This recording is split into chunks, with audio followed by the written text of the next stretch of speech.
시은집이라고 하는 제목으로 같이 말씀의 은혜를 나누기를 원합니다. 요한계시록은 전체 세 가지로 구분해서 책 내용을 살펴볼 수 있습니다. 1장부터 5장까지가 서론, 그리고 6장부터 18장까지가 본론, 19장부터 22장까지가 결론, 이렇게 되어 있습니다. 1장부터 5장까지는 마지막 때를 준비시키는 하나님의 음성에 대한 말씀입니다. 교회는 성령의 음성을 듣고 또 성도들은 열린 하늘문을 바라보고 그 역사를 진행하실 주님 앞에 눈물로 대기하라. 이것이 서론에 해당되는 내용입니다. 마지막 때 성도들이, 교회가 어떻게 하나님께 쓰임받기 위해서 준비되어야 될 것인가 하는 것이 1장부터 5장까지입니다. 그리고 6장부터 18장까지는 마지막 때의 역사적인 진행에 대해서 설명합니다. 그 진행은 참 체계적으로 되어 있는데 첫 번째부터 7번째까지의 인을 떼는 작업입니다. 그러니까 인을 뗀다는 것은 하나님의 진행되는 책인데 그 책이 7개의 그 도장을 찍은 그 종이로 이렇게 뭉쳐 있습니다.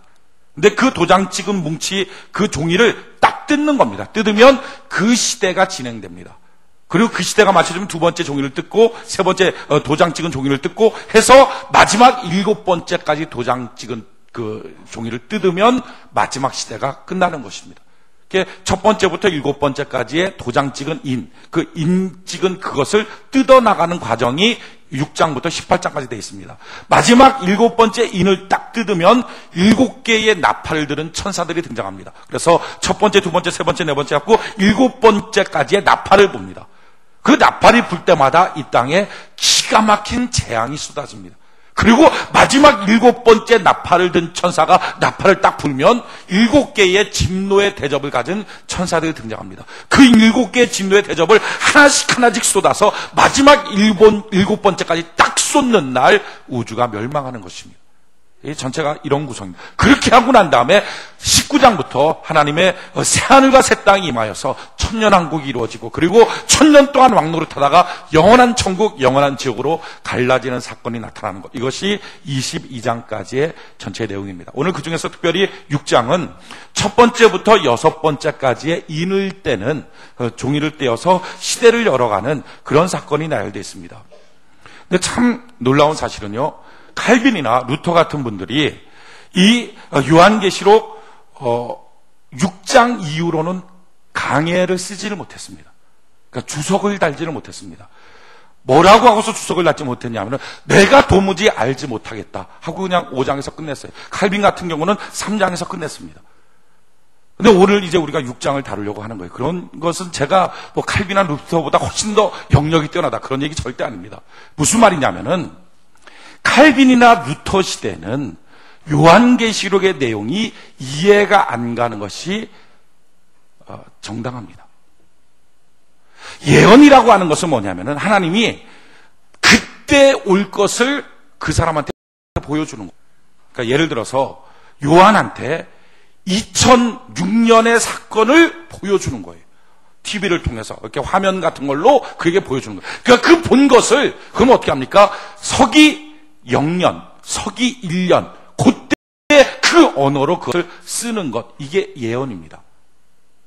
그러니까 다니엘 같은 경우는 예수님 오기 전에 한 600년, 그러니까 500년 전, 그러니까 BC 500년 정도 되는 거죠. 그런 사람이 서기 2000년, 2010년, 2020년의 광경을 하나님이 그에게 보여주시면 그것을 BC 500년 전의 언어로 쓰는 겁니다. 그때 풍습으로 쓰는 겁니다. 그러니까 지금 서기 2000년, 2010년, 2020년 그때를 살지 않는 사람, 예를 들어서 서기 500년 정도, 서기 1000년 정도에 사는 사람들은 그것을 그때 언어를 그때로, 그때 본 것을 그때로 썼다면 좀 이해가 될 텐데 2000년도에 본 것을 BC 500년경의 언어적 습관으로 쓰니까 이해가 안 되는, 이게 무슨 말인지가 이해가 안 되는 겁니다. 요한계시록을 볼 때 어떤 사람은 이해가 안 된다 그러면 저희 전 세대 목사님들만 해도 요한계시록 말씀을 볼 때 이해가 안 돼. 이건 비로 꽉 찬 것이다 라고 말했습니다. 그러나 현재는 그렇지 않습니다. 왜 그러냐면은 만약에 우리가 지금 다니엘이 또는 요한이 보는 것이 서기 2000년, 2010년의 사건이라면 설사 그것을 서기 1년, 2년의 언어로 썼다 할지라도 보면은 이게 이런 거구나, 이게 이런 거구나 하고 이해가 된다는 거예요. 왜? 그 시대를 경험하고 지나왔기 때문에 이해가 되는 겁니다. 그러니까 예언서는 내가 아직 경험하지 않은 시대의 말은 전혀 이해가 안 됩니다. 무슨 말인지. 그러나 내가 이미 지나온 시대의 얘기는 무슨 말인지 아주 손쉽게 이해가 됩니다. 예를 들어서 예수님이 이렇게 말씀하셨거든요. 제자들이 예루살렘 성을 보면서 주님, 저 예루살렘 성 너무 멋있지 않습니까? 그때 주님이 그랬어요.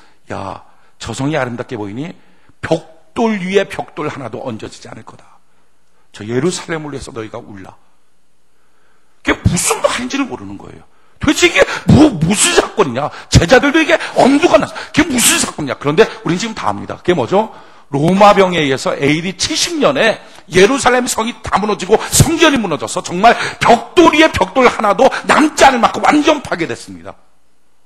근데 그걸 경험한 사람들은 그 예수님의 예언을 보면서 그렇구나, 그게 그 사건이구나 하고 이해가 된다는 거예요. 그러니까 예언은 이처럼 지나온 사람, 경험한 사람들은 그게 무슨 말인지 쉽게 이해가 됩니다. 그러나 아직 경험하지 않은 시대는 이해가 안 됩니다.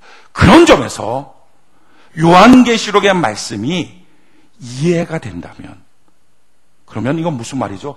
우리가 지금 요한계시록의 시대를 살아가고 있다라는 반증입니다. 요한계시록의 말씀이 만약에 이해가 안 된다면 아직은 요한계시록 말세의 지말이 아니구나 하고 생각을 해도 됩니다. 그러니까 어떤 특별한 영적인 어떤 무엇을 받은 사람이 보는 게 아닙니다. 성경은 모든 성도에게 주신 하나님의 말씀, 길입니다, 진리입니다, 생명입니다. 그런데 만약에 이것이 이해할 수 없는 말로 꽉 차 있다면 사람들이 어떻게 믿고 예수를 따라갑니까? 성경 그러기에 숨겨져 있는 책이 아닙니다. 다 알 수 있는 책입니다. 예전 시대는 요한계시록 갖고 좀 이단 비슷하게 나오는 사람들이 많았습니다. 숨겨져 있는 것처럼. 숨겨져 있는 거, 자기가 어떤 특별한 걸 아는 게 아닙니다. 그건 좀 이상한 거예요. 그게 아니라 성경은요, 누가 특별하게 가르쳐주지 않아도 자기가 조금만 관심 갖고 읽으면 이해가 돼야 되는 책입니다. 왜? 그래야 이걸 믿고 주님을 믿고 따라가죠. 아니, 이해가 안 되는 걸 주님이 주셨다면 어떻게 믿고 따라갑니까?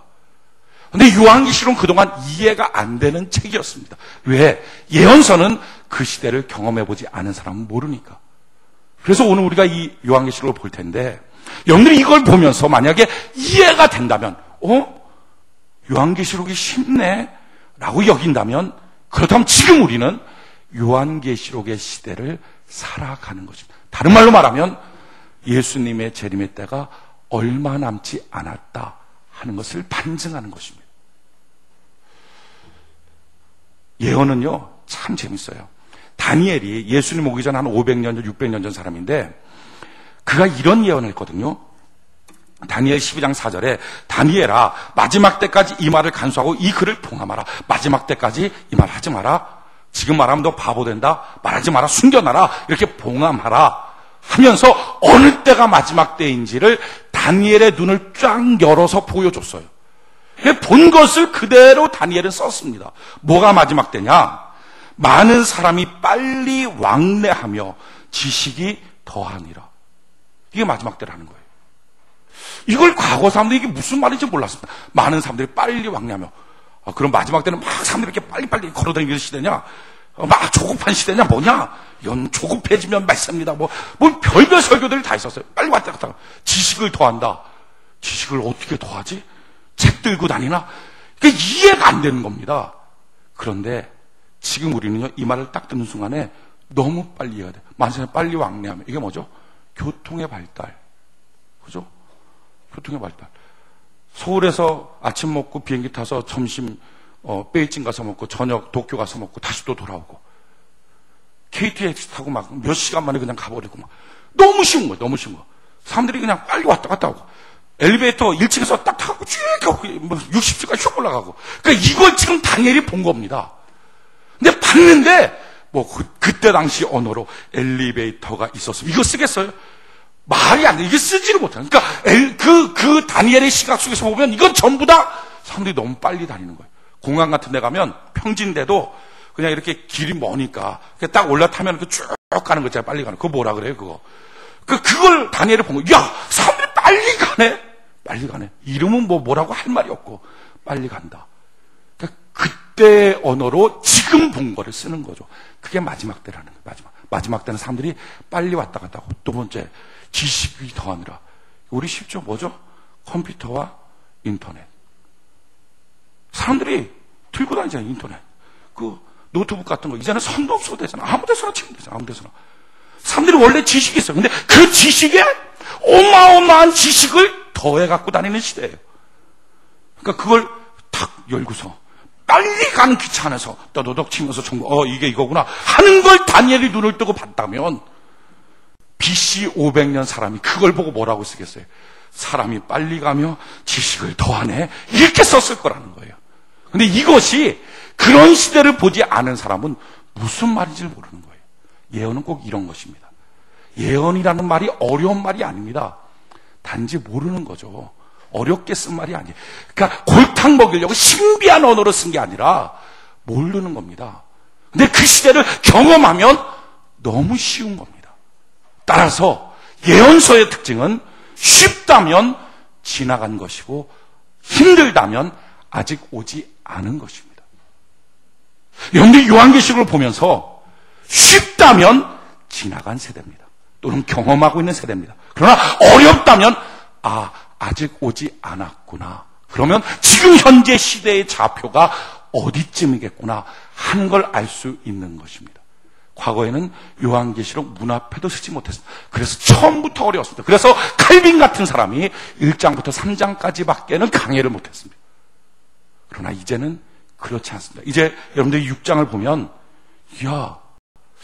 이게 쉽다 또는 이게 어렵다 하는 것이 여러분들이 스스로 판단해야 겁니다. 그러면 누가 말하지 않아도 지금 우리가 어느 시대에 살고 있는지를 알게 됩니다. 먼저 한번 볼까요? 자, 그 궁금증을 갖고 요한계시록을 이제 보는 거예요. 요한계시록 6장 1절 2절 요한계시록 6장 1절 2절 같이 한번 한 목소리 시작. 내가 봄에 어린 양 7인 중에 하나를 떼시는 그때에 내가 들으니 내 생물 중에 하나가 우레같이 말하되 오라 하기로 내가 이에 보니 흰말이 있는데 그 탄자가 활을 가졌고 면류관을 받고 나가서 이기고 또 이기려 하더라 하며 첫 번째 인을 띄었습니다. 첫 번째 시대가 열렸습니다. 이게 마지막 시대거든요. 이 마지막 시대에 첫 번째가 열렸어요. 근데 첫 번째가 열렸더니 흰 말을 탄 자가 나와서 면류관 쓰고 활을 갖고 계속 나가는 거예요. 너무 멋있어요. 화려해요. 정말 광명의 천사 같아요. 정말 멋있어요. 그런데 사실 그 본질은 뭐라고요? 이기고 또 이기려 하려라. 지치지 않는 욕망이 있어요. 그게 뭘까요? 겉모습은 화려한데 사실 속은 지치지 않는 욕망을 갖고 있는 것. 이게 뭐죠? 우리는 이런 시대를 경험했어요. 바로 제국주의 시대입니다. 제국주의, 그들은 식민지를 정복하면서 그들을 계몽시킨다 그랬어요. 흰말과 면류관과 활을 가진 것처럼 참 멋지게 등장했어요. 내가 너희 나라를 계몽시킬게, 자유를 줄게, 평등을 줄게, 인간의 존엄성. 근데 사실은 뭡니까? 그 땅을 먹고 또 먹으려 하려는 지나친 욕망이었어요.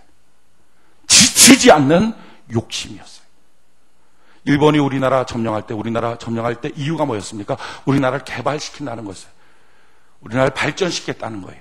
계몽시키겠다는 거였어요. 근데 사실 그것은 우리나라의 문화와 문명을 짓밟아버리고 자기들이 원하는 이권을 가져가고 우리나라를 못 살게 굴고 우리나라의 국민들을 2등 국민으로 전락시키는 모습이었어요. 서구에서 제국주의가 나오면서 다 아프리카 노예들 팔아먹고 남미 가서 정복해버리고 땅을 더럽혀버렸어요. 겉모습은 백마 탔지만 사실은 그 안에는 시커먼 욕심이 있는 그런 시대. 우리는 그 시대를 너무 잘 알고 지나왔어요. 근데 그 다음 시대는 뭡니까? 두 번째, 3절 4절 같이 한번 읽어봅시다. 시작. 둘째 인을 떼실 때 내가 들으니 둘째 생물이 말하되 오라 하더니 이에 붉은 다른 말이 나오더라. 그 탄자가 허락을 받아 땅에서 화평을 취하여 버리고 서로 죽이게 하고 또 큰 칼을 받았더라. 서로 죽이게 하고 큰 칼을 받아. 전 세계적으로 막 서로 죽이는 거예요. 나라와 나라의 구분 없고 종족과 종족의 구분 없고 막 서로 죽이고 게다가 큰 칼.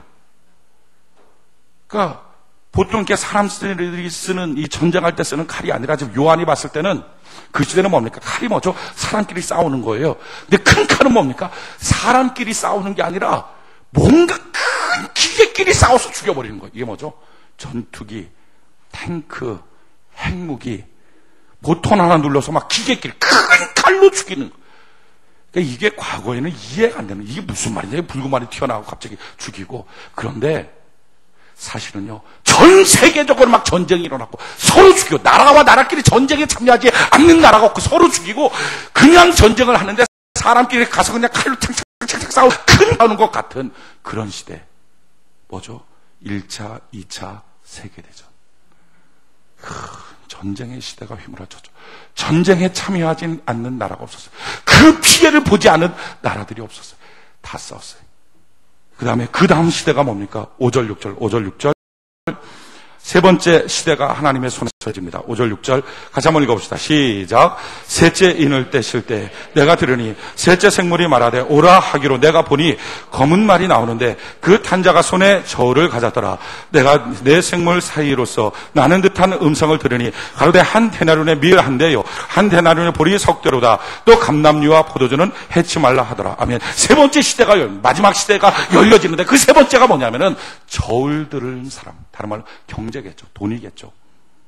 근데 그 돈의 시대의 특징은 뭐였습니까?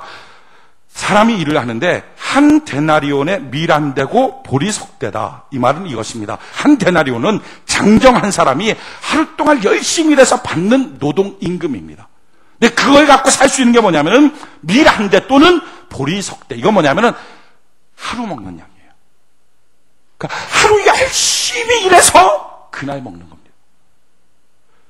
꼭 필요한 게 감람류와 포도주인데 그날 꼭 계속 그거 먹고 나서는 나머지 살 수가 없잖아요.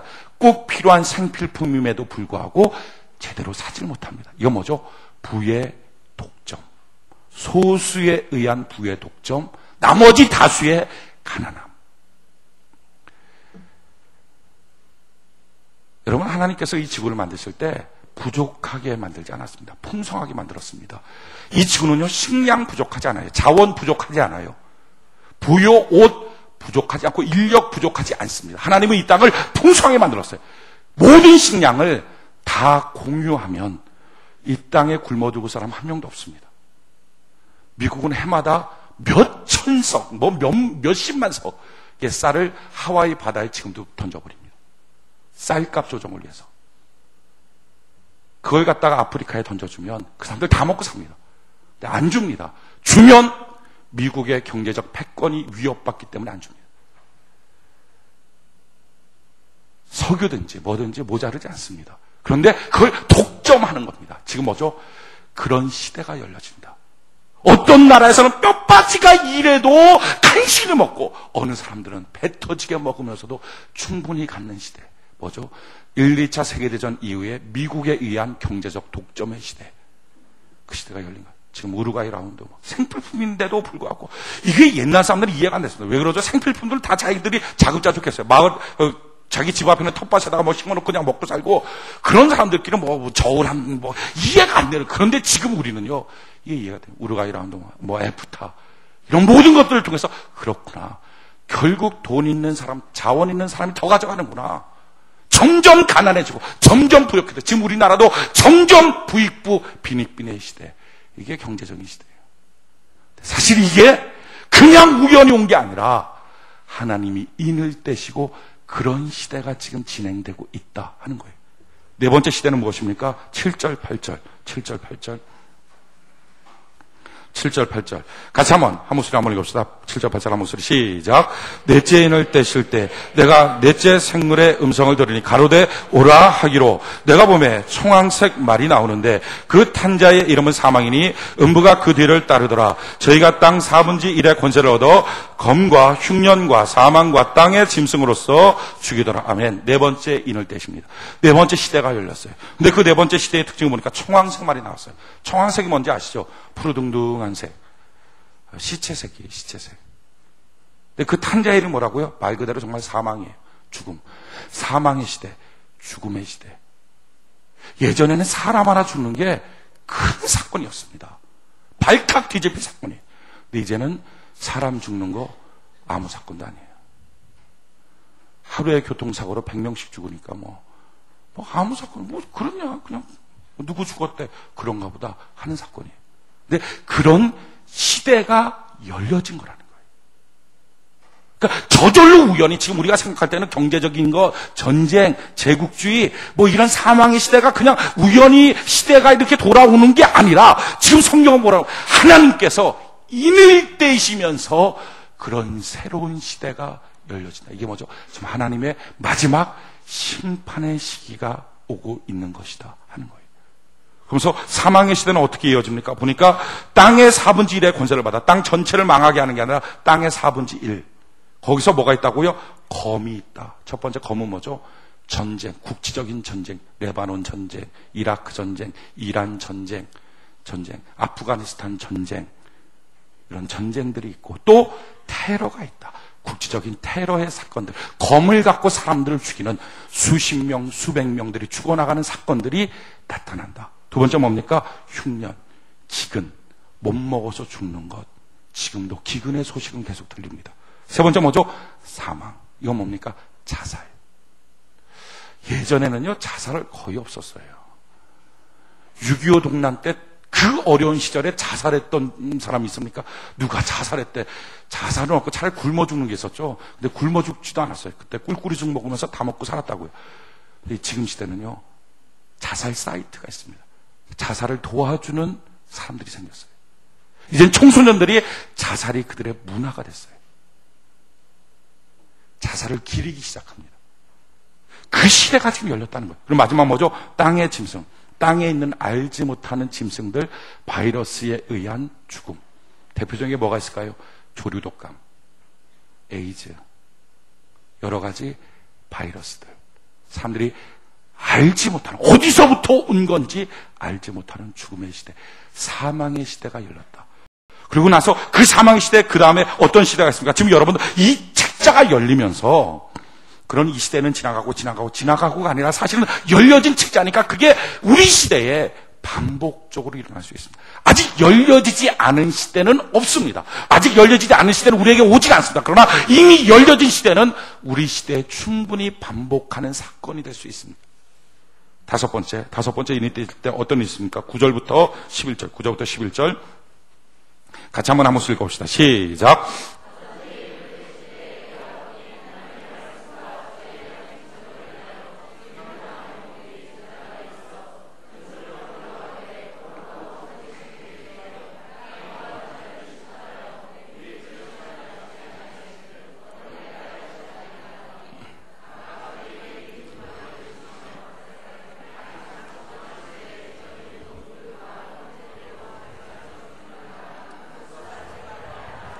아멘.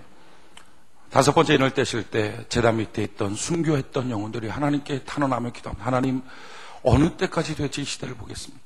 심판하십시오. 끝장난 시대 아닙니까? 이미 끝 아닙니까?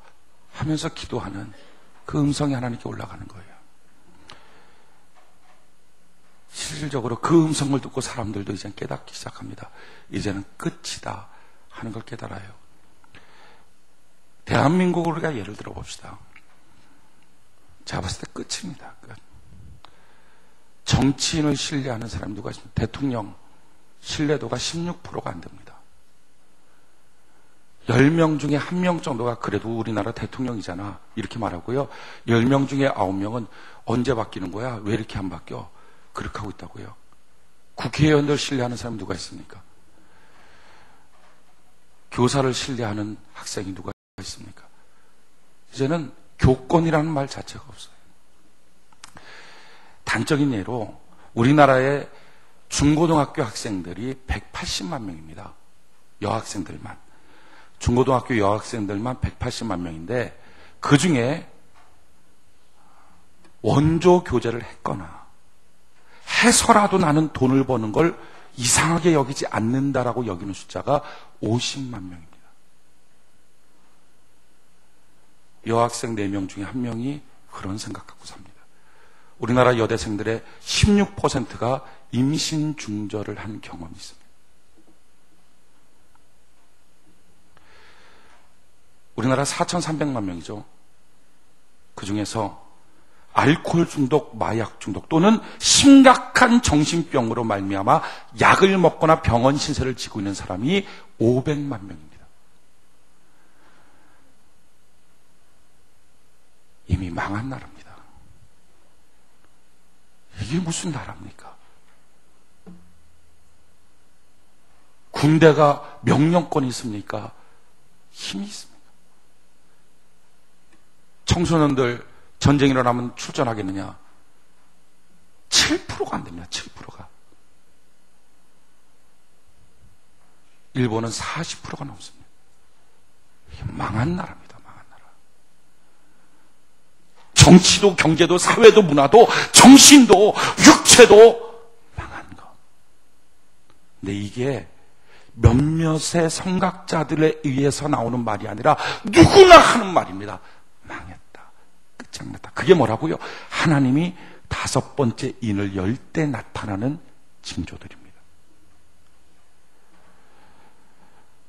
그때 하나님이 이렇게 말씀하죠. 제단에 있는 순교자들이 주님 언제 때까지입니까? 이제 주님 심판하셔서 주의 나라를 이루시옵소서 할 때 아니야.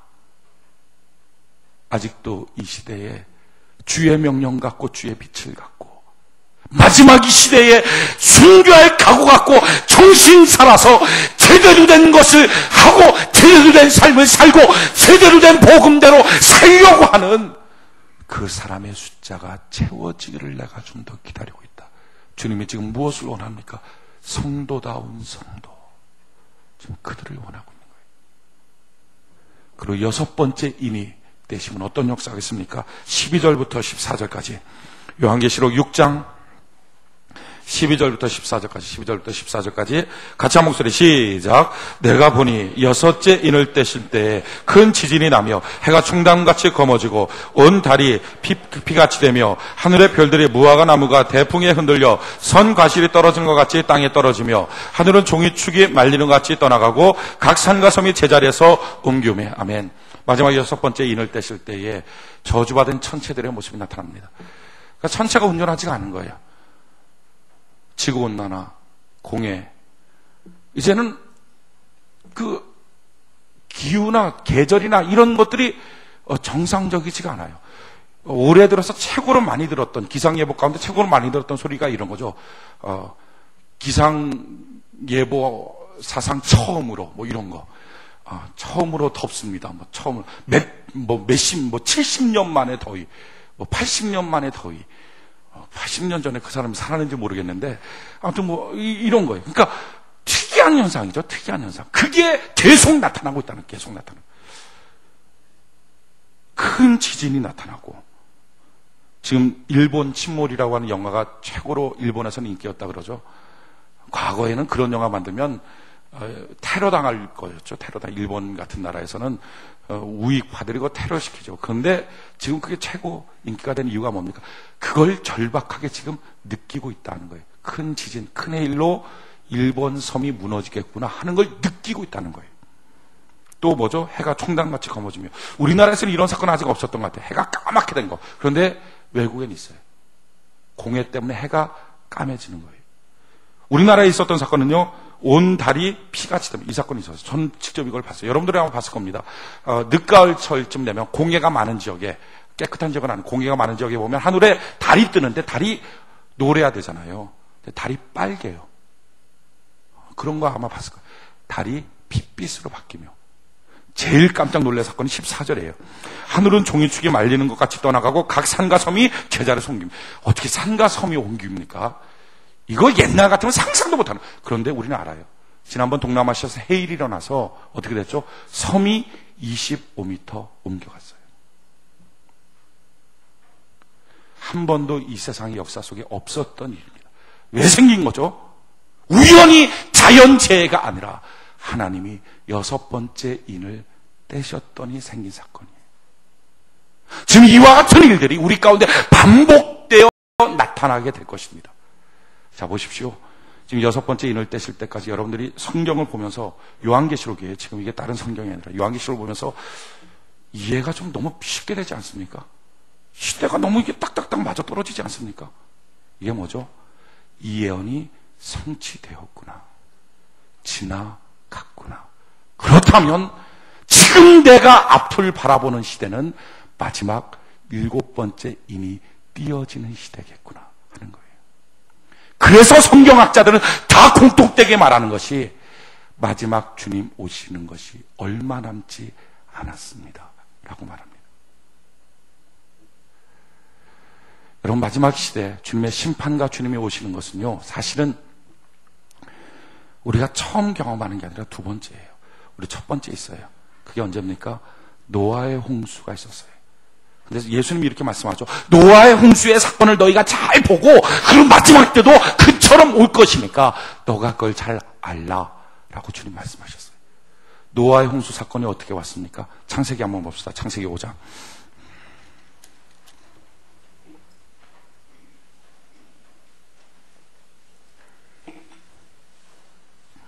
창세기 5장 24절.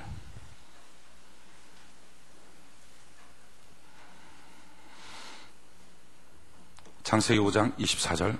창세기 5장 24절에 보면 창세기 5장 21절. 에녹은 65세 무두셀라를 낳았고, 그리고 나서 22절 보니까 무두셀라를 낳은 후 300년을 하나님과 동행하며 자식을 낳았고, 또 24절, 에녹이 하나님과 동행하더니 하나님이 그를 데려가심으로 세상에 있지 않으니라. 죽음 보지 않고 하늘나라로 데리고 왔습니다. 그런데 우리가 지금 여기 관심을 갖는 게 이겁니다. 에녹은 65세 때까지는 그냥 살았습니다. 별 내용이 없었어요. 그런데 65세에 무두셀라라고 하는 아들을 낳았어요. 그리고 그 아들을 낳고 난 다음에 이상한 것은 그때부터 계속 하나님과 동행합니다. 하루 이틀이 아니고 쭉 하나님과 동행합니다. 어떻게 이런 일이 일어났을까? 어떤 그 포인트는 무두셀라일 겁니다. 무두셀라 때문에 에녹은 하나님을 바라보고 하나님과 동행하게 됐어요. 무두셀라가 뭡니까? 무두셀라는 이름의 뜻에서 그 이유를 찾을 수 있어요. 무두셀라라고 하는 이름의 뜻은 창 던지는 자라는 뜻입니다. 장수라는 뜻입니다. 요즘 전쟁은 그렇지 않지만 옛날 전쟁은 어떻죠? 이렇게 큰 10만 대군을 몰고 나서 전쟁을 합니다. 막 서로 10만 대군씩. 그런데 그 10만 대군이 싸우는 건 없어요. 막 전쟁터까지 뛰어갑니다. 앞에 장군은 말 타고 뛰어가고 말 타고 가고 뒤에는 막 그냥 뛰어가요. 그리고 씁니다. 급하나 쓰면 딱 나와서 장비야 나와라, 여포야 나와라, 너랑 나랑 한번 겨뤄보자 이러면 두 사람 차근차근 싸워요. 그럼 그때 이제 병사들은 숨고로 가만히 서 있어요. 그러다 막 싸우다가 탁 해서 저쪽 편 장군을 죽여버려요. 그럼 어떻게 됩니까? 그쪽은 10만, 이쪽은 5만이라도 장군이 죽는 순간 10만 명이 우 하고 다 도망갑니다. 그럼 뒤에서 와 죽이자 하고 쫓아가요. 그게 전쟁 끝이에요. 그게 장군 하나 죽으면. 그러니까 옛날 전쟁은 왕 죽이면 끝입니다. 그게 나온 게 뭐죠? 장기예요, 장기. 장기는요, 아무리 쫄개들 많아도 가서 장군을 해갖고 왕 잡아먹으면 그냥 끝나는 거예요. 한나라, 초나라 이렇게 해갖고. 이게 옛날 전쟁이거든요. 지금 그 에녹에게 하나님이 말씀하는 거예요. 65세에 아들 딱 낳을 때 하나님, 야, 에녹아, 너 아들 낳지. 내가 이름 줄게. 하나님 뭐라고요? 무두셀라라 이라. 야, 하나님, 내 아들이 왕인가요? 내 아들이 장군인가요? 그런 멋진 이름 하나님 주시니 감사합니다. 하나님, 그게 아니야. 장군 무두셀라, 왕이 죽으면 나라가 끝장아니니 마찬가지야. 너 아들 무두셀라 죽는 날 내가 이 지구를 멸망시킬 것이다. 그 음성을 듣고 난 다음에 에녹은요, 하나님만 바라보는 거예요. 심판받을 땅에 대한 소망이 없이 오직 주님 바라보고 내가 주님과 동행합니다. 주님 손잡고 가는 거예요. 그리고 무두셀라는 처음부터 그와 같은 신탁을 받고 태어난 거예요. 내가 죽는 날 이 땅은 멸망한다. 그래서 그가 결혼을 해요. 그래서 아들을 낳아요. 라멕을 낳습니다. 그리고 그 라멕이 또 결혼을 해서 아들을 낳아요. 그게 손자죠. 무두셀라의 입장에서 손자예요. 그 손자 이름을 무두셀라가 뭐라고 졌냐면 노아라고 졌습니다. 근데 그 노아라고 하는 이름이 뜻이 뭡니까? 성경 볼까요? 창세기 5장 28절 29절.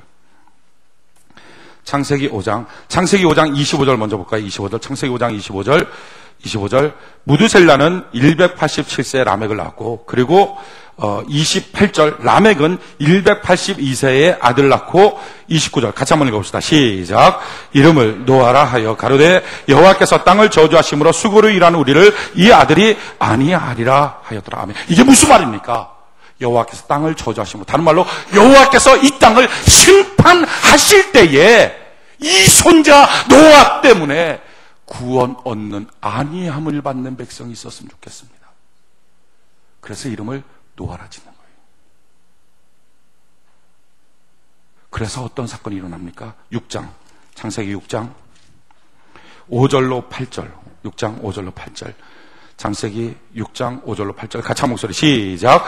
여호와께서 사람의 죄악이 세상에 관연함과 그 마음의 생각이 모든 계획이 항상 악할 뿐임을 보시고 땅 위에 사람 지으셨음을 한탄하사 마음에 근심하시고 가라사대 나의 창조한 사람을 내가 지면에서 쓸어버리되 사람으로부터 육축과 기는 것과 공중의 새까지 그리하리니 이는 내가 그것을 지었음을 한탄함이니라 하시니라. 그러나 노아는 여호와께 은혜를 입었더라. 아멘. 하나님이 이 땅을 진멸하시고자 할 때 태어날 때부터 할아버지인 무드셀라는 아버지 라멕은 노아를 붙들고 하나님께 기도하는 하나님 이름을 노아라고 졌어요. 이 땅을 주님께서 심판하실 때 노아만큼은 은혜를 받게 하십시오. 이 노아를 통하여 안위 받는 백성이 나오게 하여 주옵소서. 노아는 그 사실을 알고 자라났어요. 그리고 자기 나이 500세가 됐을 때 하나님이 말씀하셨어요. 방주 지어라. 아멘. 어떻게 그걸 순종할 수 있습니까? 옛날부터 들었던 사건이에요. 방주를 짓습니다. 100년 동안 우리가 아는 것처럼 방주를 짓죠. 그래서 노아 나이 몇 살 때 홍수가 나니까 600살이에요. 7장, 창세기 7장 6절. 창세기 7장 6절 같이 한번 읽어봅시다. 창세기 7장 6절 같이 한 목소리 시작. 홍수가 땅에 있을 때 노아가 600살. 홍수가 땅에 있는 그때 노아의 나이가 600세입니다. 그러면 노아의 나이가 600세일 때 무드셀라의 나이가 몇 살입니까? 무드셀라가 라멕을 낳을 때 187세, 라멕이 노아를 낳을 때 182세, 합치면 369세. 그런데 노아의 나이가 600살, 그러니까 969세. 그때에 홍수가 나는 거죠. 근데 하나님의 신탁이 뭐였습니까? 무드셀라 너가 죽는 날 홍수 날 거다. 너를 통해서 내가 이 땅을 심판한다는 사실을 보여줄 거다. 왜 보여줍니까? 구원 얻을 백성을 위해서. 그러면 하나님의 말씀 그대로라면 969세에 무드셀라는 죽어야 합니다. 성경 볼까요? 창세기 5장 25절로 27절. 창세기 5장 25절로 27절 같이 한번 한 목소리 시작. 무드셀라는 187세 라멕을 낳았고 라멕을 낳은 후 782년을 지내며 자녀를 낳았으며 그는 969세를 향수하고 죽었더라. 그러니까 하나님은 노아의 홍수가 있기 전에 그냥 얼마 전에 홍수 난다, 야 빨리빨리 모여라, 이게 아니었고 1000년 전서부터 얘기한 겁니다. 회개하라, 돌이켜라, 홍수가 있다, 마지막 때가 있다. 1000년 전서부터 무드셀라를 통하여, 그거는 무드셀라만 알았던 사건이 아니라 공개적으로 다 알았던 사건. 그래서 노아의 이름 자체가 그랬습니다. 산 꼭대기에다 방주 짓는 것 다 안 겁니다. 그런데 놀라운 것은요, 이 말씀을 너희가 잘 기억하고 이대로 마지막 심판이 올 거다라고 말씀하시면서 그 동일한 말씀대로 하실 거라고 성경 기록합니다. 성경 한번 볼까요? 베드로후서. 자, 요한계시록에서 앞으로 좀만 넘기면 베드로후서가 있어요. 베드로후서 3장. 신약성경 386면.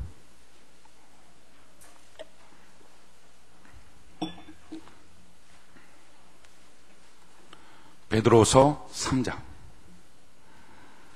베드로서 3장 3절로 7절. 베드로서 3장 3절로 7절. 3절 제가 읽겠습니다. 먼저 이것을 알지니 말세에 기롱하는 자들이 와서 자기의 정욕을 쫓아 행하며 기롱하여. 자, 보십시오. 말세에 기롱하는 자들이, 아이고 뭐 이렇게 하는 자들이 나타난다. 근데 그들이 뭐라고 말하느냐? 4절 보니까 가로되 주의 강림하신다는 약속이 어디 있느냐? 야, 주님이 오시기 모르셔. 이 지구가 멸망이 뭐가 멸망해? 말도 안 되는 얘기하지 마. 이렇게 한다는 거죠. 조상들이 잔으로부터 만물이 처음 창조할 때와 같이 그냥 있는 거야. 땅과 하늘이 그냥 있지. 뭐가 멸망하고 뭐가 주님이 오고, 야, 다 거짓말이야 라고 하는 기롱하는 자들이 말세에 나타난다. 그런데 5절 보니까 이는 하늘이 예적 붙어 있는 것과 땅이 물에서 나와 물로 성립한 것도 하나님의 말씀으로 된 것을 저희가 부러잊으려 함으로. 이 모든 것이 만들어진 게 하나님의 말씀으로 된 것을 그가 잊었다. 6절 이로 말미암아 그때는 세상은 물의 넘침으로 멸망하였으되. 왜 물의 넘침으로 멸망했습니까? 하나님의 말씀으로 땅이 창조되었다는 사실을 잊어버리고, 야, 뭐가 있긴 뭐가 있어, 그냥 있는 거지, 심판이 있긴 뭐가 있어, 그냥 있는 거지 해서 물로 심판해버렸다는 거예요. 그러니까 지금 노아의 홍수 당시 1000년 동안 1000년 동안 그들이 몰랐습니까? 알았어요. 알았는데 끊임없이 말하는 거죠. 끊임없이 말하는데 에녹 선지자를 통해서부터 끊임없이 말한 거예요. 에녹. 그때부터 그가 끊임없이, 에녹이 왜 선지자인가 한번 볼까요? 요한계시록 바로 앞에 유다서가 있습니다. 지금 여기 손가락으로 꽂고 유다서 1장 14절. 지금 읽었던 부분을 손가락으로 꽂고 뒤로 좀만 넘기면 요한계시록 바로 앞에 한 장짜리 유다서가 있어요. 유다서 1장 14절. 같이 한번 읽어봅시다. 유다서 1장 14절. 찾으셨나요? 이 유다서 찾기가 쉬우면서도 어려워요. 쉬운 건 요한계시록 바로 앞장에 있고, 어려운 건 한 장짜리라서 어려워요. 까딱 모르면 그냥 바로 요한계시록으로 가버려요. 1장 14절 같이 한번 읽어봅시다. 시작. 아담의 7세손 에녹이 사람들에게 대하여도 예언하여 이르되, 보라, 주께서 그 수만의 거룩한 자와 함께 임하셨나니. 자, 보십시오. 에녹 시대부터 뭐 했다고? 무두셀자를 통해서 에녹이 하나님의 음성을 듣고 난 다음에 하나님이 수만의 천사들과 임한다. 이 땅 심판이다. 그걸 예언하는 예언자였습니다. 다 알았던 거예요. 그때 사람들이 어떻게 했다고요? 야, 임하긴 뭐가 임해, 뭐가 돼, 뭐 망하긴 뭐가 망하, 그냥 계속 있는 거지. 그 시대 사람들이 그럴 때 하나님이 물로써 심판하셨다 하는 거예요.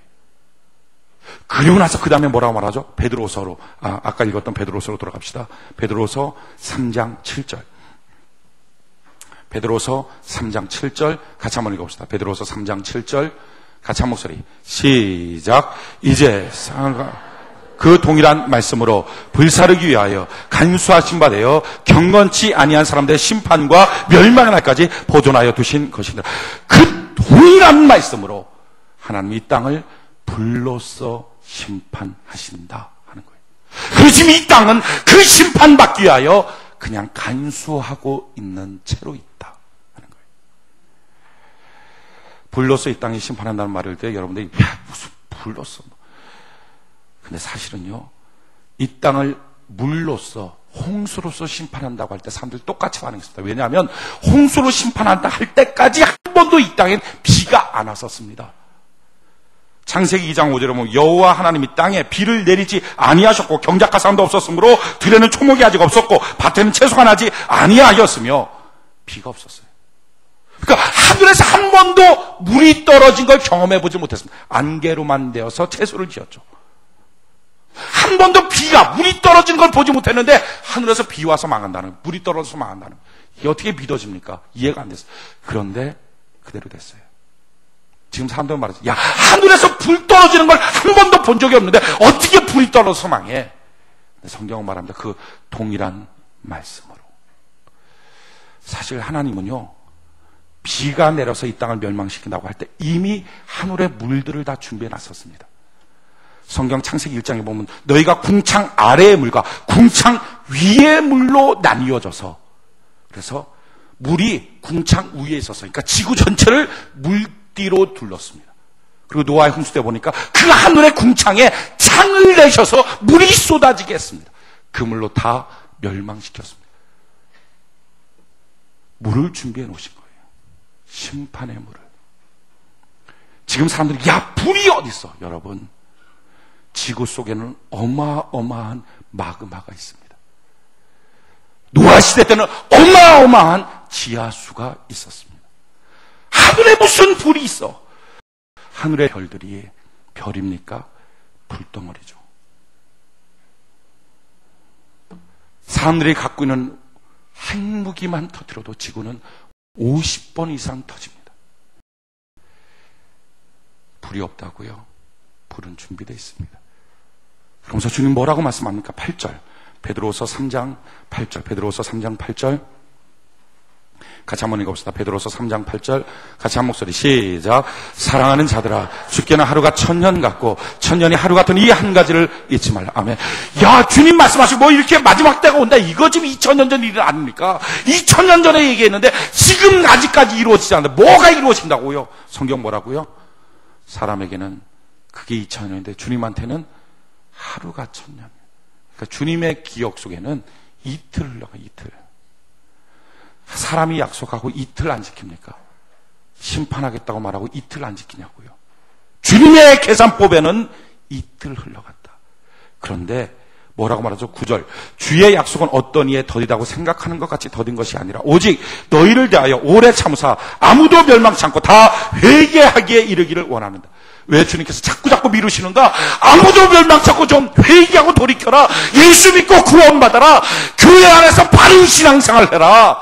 마지막 때 주님의 심판 때 요동치지 않는 사람 되라. 이것 때문에 주님이 기다리고 있다는 거예요. 놀라운 사실은요, 969세를 향수하고 죽었던 무드셀라가 신구약 전체 중에 가장 오래 산 사람입니다. 왜 주님께서 그의 생명을 연장했을까요? 구원 얻을 사람들을 얻기 위하여. 그렇다고 주의 날이 없습니까? 아니에요. 그 다음에 10절 뭐라고 말하죠? 같이 한번 읽어봅시다. 시작. 그러나 주의 날이 도적같이 오리니 그날에는 하늘이 큰 소리로 떠나가고 세상이 뜨거운 불에 흩어지고 땅과 그 중에 있는 모든 일이 드러나리라. 그러나 주의 날이 도적같이 반드시 온다 하는 거예요. 어떻게 우리가 살아야 합니까? 11절부터 13절 11절부터 13절 같이 한번 읽어봅시다. 시작. 이 모든 것이 이렇게 풀어지리니 너희가 어떠한 사람이 되어야 마땅하뇨. 거룩한 행실과 경건함으로 하나님의 날이 임하기를 바라보고 간절히 사모하라. 그날에 하늘이 불에 타서 풀어지고 세질이 뜨거운 불에 녹아치려니와 우리는 그의 약속대로 의에 거하는 바 새 하늘과 새 땅을 바라보도다. 아멘. 어떻게 해야 됩니까? 마지막 때 우리의 소망 땅에 두지 말고 주님 바라봐야 돼요. 우리가 두 가지 사실을 좀 말씀드리고 설교를 마치려고 그래요. 여러분, 이제 7번째 인이 띄어지는 시대를 우리가 삽니다. 첫 번째부터 6번째까지는 지나갔습니다. 그러니까 7분지 6은 마지막 때에서 이제 지나간 겁니다. 7분지 1 하나 남았습니다. 그러니까 주님이 언제 오실지 모르지만 임박했다는 것은 압니다. 그것이 오늘일 수도 있겠죠. 전 개인적인 생각으로는 성경적인 견해와 전혀 상관없는 거예요. 또 나가서 또 오성태 목사가 또 그러더라. 이러면 바로 이단되니까 그냥 저 개인적인 생각. 아마도 주님은 주일날 오실 것 같아요. 느낌에. 그냥 느낌에. 왜 그러냐 하면은 주님이 부활한 사건이 주일날이죠. 성령이 이 땅에 처음 온 사건이 주일날입니다. 십계명의 돌판을 처음 준 날이 주일날입니다. 그러니까 하나님께서 사람에게 무엇인가 처음 일을 행하시는 사건. 이게 아무 때나 중구난방이 아니고 다 모아보면 성경을 모아보면 주일날이었어요. 그러니까 아마도 주님이 재림하시는 날이 주일날이 아닐까. 그냥 속으로 혼자 생각하는 거예요. 혼자. 주일 성수가 축복입니다. 주일날 혹시 주님 오실 때 엉뚱한 영화관에 있다가 또 뭐하니 영화 보고 있었어요. 뭐 데이트하고 있다가 밥 먹고 있다가 뭐 또는 뭐 이런 미련한 사람도 있잖아요. 뭐 토요일날 끝까지 술 퍼먹고 퍽 차고 너 뭐냐 성도냐 세상 사람. 저 성도긴 한데요. 술도 먹거든요. 별별 사람 다 있을 거거든요. 그렇지 않고 부끄럽지 않은 자리에 부끄럽지 않은 생각 부끄럽지 않은 행동을 하다가 주님 만나는 것 이게 축복이죠. 그런데 여러분 오늘이 마지막 날이라면 만약 이 예배를 마치고 나가는 순간에 천사장의 호령과 나팔 소리로 주님이 임재하고 마지막이 딱 열렸다. 지금 너가 하는 일은 다 내려놔라. 내가 계수하리라 한다면 여러분은 하나님 앞에 감사해요. 하는 사람입니까? 아니면 이게 뭐예요 주님? 이 인생 산 거 정말 후회되네요. 하겠느냐 하는 거예요. 내가 지금 얼마나 열심히 회사 생활해서 승진하려고 그랬는데 주님 이게 뭐예요? 집 살려고 그랬는데 이게 뭐예요? 뭐 하려고 했는데 이게 뭐예요? 내가 이럴 줄 알았으면 이렇게 인생 안 사는데 하는 후회하는 사람인가? 아니면 주님 감사해요. 아멘 주 예수여 어서 오시옵소서 하는 사람인가 하는 거예요. 사회생활 열심히 하십시오. 직장생활, 가정생활, 학교생활, 여러분들이 해야 될 여러 가지 일들을 열심히 하십시오. 멋진 집들을 지어나가십시오. 그러나 그 집이 무너지는 그때에도 무너지지 않는 여러분들의 집은 반석 위에 있습니까? 우리의 반석은 뭡니까? 예수 그리스도. 그게 뭐죠? 주를 향한 믿음이 있습니까? 무너질 때 그때도 요동치지 않고 오 주여 감사합니다 하는 믿음이 있습니까? 가정이 풍파가 있을 때 그 풍파 속에서도 주님 감사합니다 할 수 있는 평강의 믿음이 있습니까? 돈이 다 빠져나갔을 때도 그것 때문에 기죽지 않는 하늘을 바라보는 소망과 믿음이 있습니까? 병들었을 때에도 주님 앞에 사랑한다고 고백하는 주를 향한 그 사랑이 있습니까? 우리 인생 사는 거 다 필요합니다. 그런데 다 필요한데 그 필요한 걸 따라서 너무 가다 보니까 진짜 중요한 믿음을 잃어버린 거예요. 사랑을 잃어버린 거예요. 소망을 잃어버린 거예요. 그래서 오늘 스톱! 하면 너무 후회될 일들만 진행시킨 거예요. 오늘 혹시 여러분 그렇지 않습니까? 그렇다면 이 안식일 날 우리 생각해 봅시다. 오늘이 마지막이라면 그래도 감사할 수 있는 믿음, 그래도 기뻐할 수 있는 소망, 사랑, 이 마지막이 마지막까지 있는 것이 이거라 했는데 주님 내가 그것을 붙드는 자 되게 하여 주시옵소서. 믿음 갖고 회사생활 열심히 하십시오. 그런데 회사생활 하다가 믿음 잃어버리지 마십시오. 가정생활 열심히 하다가 소망 잃어버리지 마십시오. 직장생활 열심히 하다가 사랑 잃어버리지 마십시오. 정말 중요한 거 잃어버리면 오늘이 끝이라고 할 때 얼마나 허무하겠습니까? 우리는 그런 시대를 지금 살고 있다고요. 언제 끝날지 모르는 시대를 살고 있다고. 우리가 생각하는 것은요, 내가 끝내야지 그게 아니라 나의 의사와 상관없이 하나님이 언제든지 끝낼 수 있는 시대를 이제는 우리가 살고 있습니다. 후회 없는 인생 되기 위해서 가장 중요한, 우리 다 알고 있는 믿음, 사랑, 소망. 정말 중요하니까, 중요하다 말로 하고 끝나는 게 아니라 중요하니까 붙드는 그런 귀한 날 되는 은혜가 있기를 바랍니다. 또 한 가지는요. 이 마지막 때 이렇게 요동치고 흔들릴 때 막 섬이 옮겨가고 막 알지 못하는 질병이 나오고 경제가 흔들고 요동칠 때 여러분들이 주님 안에 있다면 걱정하지 않는 은혜가 있기를 바랍니다. 이것을 말씀하신 하나님, 왜 말씀하셨습니까? 하나님 지켜주겠다는 거죠. 하나님이 여러분들의 모든 경제적인 어려움에서 도와주시게 될 것입니다. 모든 질병에서 건져내어 주시게 될 것입니다. 모든 풍파와 환난 가운데서 하나님은 건져내어 주시게 될 것입니다. 주님 믿고 주님 따라갑니다. 이 땅은 주님이 지금 열고 있는 거거든요. 시대를 주님이 열고 있거든요. 그래서 여신은 주님 붙잡으면 결단코 요동치지 않아요. 성경 마지막 한 구절 보고 오늘 설교를 마치겠습니다. 시편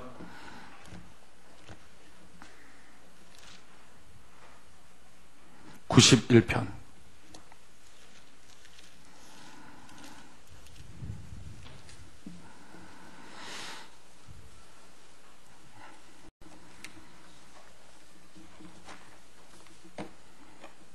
시편 91편. 시편 91편. 1절, 지존자의 은밀한 곳에 거하는 자는 전능하신 자의 그늘 아래 거리도. 우리가 지금 지존하신 하나님의 은밀한 곳, 주의 성소 안에 있습니다. 이런 사람들이 지금 뭐라고요? 전능하신 자의 그늘 안에. 우리는 하나님이 우리의 그늘 되어 주시는 것입니다. 하나님이 우리의 배경 되어 주시는 것입니다. 마지막 요동치는 시대 가운데 하나님을 배경 삼고 있는 자가 복된 것입니다. 주님 뭐라고 말합니까? 내가 여호와를 가리켜 말하기를 저는 나의 피난처여 나의 요새 나의 의뢰하는 하나님이라 하리니 이는 저가 너를 새 사냥꾼의 올무에서와 극한 연병에서 건지실 것이요 저가 너를 그 기수로 덮으시리니 내가 그 날개 아래 피하려다. 그 진실함은 방패요 방패와 손방패가 되나니 너는 밤의 놀램과 낮에 흐르는 살과 흑암 중에 행하는 연병과 백주에 황폐케 하는 파멸을 두려워 아니하리로다. 아멘. 이 모든 것에서 하나님은 건져내어 주시게 될 것입니다. 또한 뭐라고 천인이 내 곁에서 만인이 내 우편에서 엎드려지나 이 재앙이 내게 가까이 못하려다. 오직 너는 목도하리니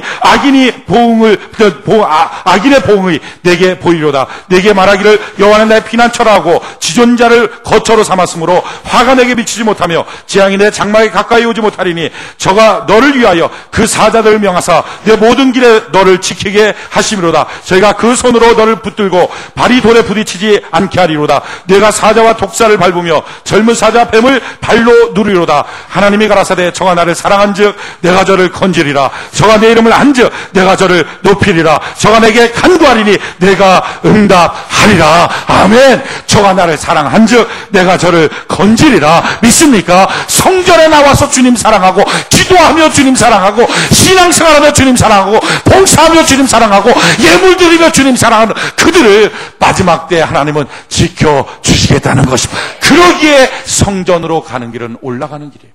여러분, 지금 여러분들은 올라가는 길을 택한 것입니다. 최소한 여러분들은 벽돌 한 장만큼은 제대로 놓아놓은 거예요. 반석에. 오늘 여러분, 하나님 마지막 때를 살고 있습니다. 어느 때에 오늘 끝이라고 말하는 그 시대를 살고 있습니다. 다 분주하고 바쁘지만 아무리 분주하고 바빠도 마지막 후회 얻기위해서 오늘 내가 믿음이 있는지, 오늘 내가 사랑이 있는지, 오늘 내가 소망이 있는지 점검하고 하루하루 복되게 살 수 있도록 주여 도와 주시옵소서. 세상의 풍파와 경제적인 환난과 여러 가지 문제가 있을 때라도 두려워 않는 것은 역사의 주관자 하나님이 나의 그늘 되시니 내가 주님 의지합니다. 내가 주께 부르짖습니다. 주여 나의 힘이 되어 주시옵소서. 그것이 성도의 삶의 모습이에요. 오늘 세상 풍파 가운데 두려워하지 마시고 이 땅을 살 때 정말 중요한 돈도 벌어야죠. 직장생활도 해야죠. 승진도 해야죠. 다 하십시오. 그러나 그것 때문에 믿음을 잃어버린다면 후회합니다. 그것 때문에 사랑해야 될 사람의 사랑을 잃어버린다면 후회합니다. 그것 때문에 소망을 잃어버린다면 후회합니다. 후회 없는 생활. 주여 내가 오늘 믿음, 소망, 사랑 주님 안에서 넉넉히 받도록 이 주일날 내 마음을 변화시켜 주시고 주님 믿음 소유할 수 있도록 믿음의 은사를 내게 허락하여 주시옵소서.